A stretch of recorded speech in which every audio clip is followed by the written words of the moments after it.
AFC Asian cup বাছাই পর্বের match খেলতে 25শে জুন রাতেই মিয়ানমার যাওয়ার কথা বাংলাদেশ নারী ফুটবল দলের।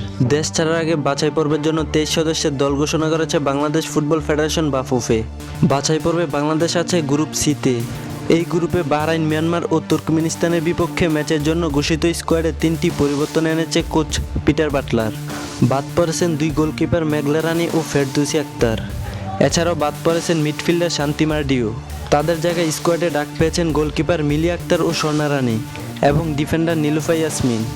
মাঝমাঠের খেলোয়াড় কমিয়ে রক্ষণভাগে শক্তি বাড়িয়েছেন কোচ পিটার বাটলার। গত ফেব্রুয়ারিতে সংযুক্ত আরব আমিরাত সফরে দলে ছিলেন গোলরক্ষক মিলি, আর স্বর্ণা সবশেষ খেলেছেন 2022-এর এশিয়ান গেমসে। নীলুফা গত বছর নেপালে অনুষ্ঠিত সাফের দলে থাকলেও ম্যাচ খেলার সুযোগ পাননি।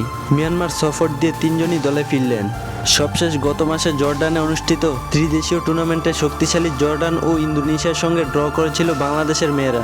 সেই সফরে 23 জনের দলের 20 জনই বাছাই পর্বের দলে আছে। 23শে জুন থেকে এএফসি উমেন্স এশিয়ান কাপ বাছাই পর্ব শুরু হলেও বাংলাদেশ প্রথম ম্যাচ খেলবে 29শে জুন। এই ম্যাচে আফিদাদের প্রতিপক্ষ বাহরাইন। 2 জুলাই দ্বিতীয় ম্যাচে স্বাগতিক মিয়ানমার ও 5 জুলাই তৃতীয় ও শেষ ম্যাচে তুর্কমেনিস্তানের মুখোমুখি হবে বাংলাদেশ।